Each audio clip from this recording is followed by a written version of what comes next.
বাংলাদেশে নিযুক্ত মার্কিন যুক্তরাষ্ট্রের রাষ্ট্রদূত পিটার হাস শুভেচ্ছা হিসেবে ফুল গ্রহণ করেই ব্যাট করার ভঙ্গিমা করলেন। বাংলাদেশে অনেক ফুলই তো গ্রহণ করেছেন, তবে এদিন ফুল গ্রহণ করে ব্যাট করার ভঙ্গিমা করার পেছনের কারণটা বাংলাদেশ জাতীয় ক্রিকেট দলই। আসন্ন 2024 টি-20 বিশ্বকাপ খেলতে যুক্তরাষ্ট্রে যাচ্ছে বাংলাদেশ দল। সে উপলক্ষে বাংলাদেশ ক্রিকেট দলকে শুভকামনা জানিয়ে দারুণ এক আয়োজন করেছে বাংলাদেশে অবস্থিত যুক্তরাষ্ট্রের এম্বাসি।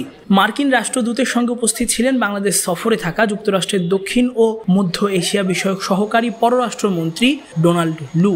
সাকিব আল হাসানের উপস্থিত থাকার কথা থাকলেও তিনি ছিলেন না, তবে ছিলেন বাংলাদেশ নারী ক্রিকেট দলের সদস্যরা। শুরুতেই তাদের সঙ্গে কুশল বিনিময় করে শুরু যুক্তরাষ্ট্রের এম্বাসির দারুণ এই আয়োজন। নগদে 500 টাকা বা তার বেশি পেমেন্টে পেতে পারেন ঢাকায় জমিসহ 20 কোটি টাকার পুরস্কার। নারী ক্রিকেট দলের সদস্যদের সঙ্গে মার্কিন সহকারী পররাষ্ট্রমন্ত্রী ও বাংলাদেশে নিযুক্ত রাষ্ট্রদূত মিলে খেলেছেন ক্রিকেট ম্যাচও। তাদের অবশ্য ক্রিকেট খেলার থেকে মজাটাই ছিল মুখ্য। বাংলাদেশ নারী ক্রিকেট দলের অধিনায়ক নিগার সুলতানা জ্যোতির ছক্কা হাঁকানো দেখে তো টিভি আম্পায়ারের কাছে রিপ্লে দেখানোর আবেদন করে বসলেন পিটার হাস।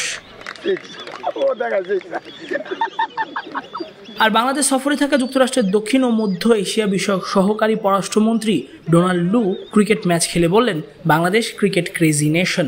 জানালেন তার দেশে বাংলাদেশ দল জয় নিয়েই ফিরে আসবে। So happy to play a little cricket with the women's national team. Bangladesh is cricket crazy, and we love to be part of this sport with all of you. Thank you so much for joining us today. Good luck to the men's national team. We hope you come back with victory from the United States. Thank you all. Bangladesh নারী দলের অধিনায়ক জ্যোতিও জানালেন এমন একটা match খেলতে পারায় কেমন লাগলো। একই সঙ্গে বাংলাদেশ পুরুষ দলকে জানালেন এবারে টি-20 বিশ্বকাপ উপলক্ষে শুভকামনা। কেমন লাগলো আসলে?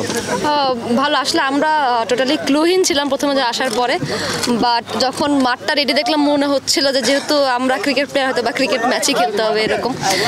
টোটালি ডিফারেন্ট বলবো যে হ্যাঁ সবাই মোটামুটি এনজয় করেছে, কারণ তারা তো একদম বলবো যে এরকম না, বাট ওনাদের আগ্রহ দেখে এবং অনেক কোশ্চেন করতেছিল ক্রিকেটের বিষয়ে অনেক কিছু, তো দেখে মনে হচ্ছে যে না ওরা অনেক ইন্টারেস্টেড এবং ওরা অনেক বেশি এক্সাইটেড যে ওদের দেশে হচ্ছে ওয়ার্ল্ড কাপ হতে যাচ্ছে, সো ওগুলো নিয়ে কথা হচ্ছিল। বড় ভাইদের জন্য আসলে আপনাদের শুভেচ্ছাটা কিরকম থাকবে, প্রত্যাশা কি আসলে? দেখেন বাংলাদেশ যেখানেই খেলুক না কেন, যে কোনো টুর্নামেন্ট হোক, বায়োলেটারাল সিরিজ বা বিশ্বকাপ বা এশিয়া কাপ, সবসময় আমাদের কাছ থেকে থাকে যে আমরা সবসময় বেস্ট উইশেসটাই জানাই।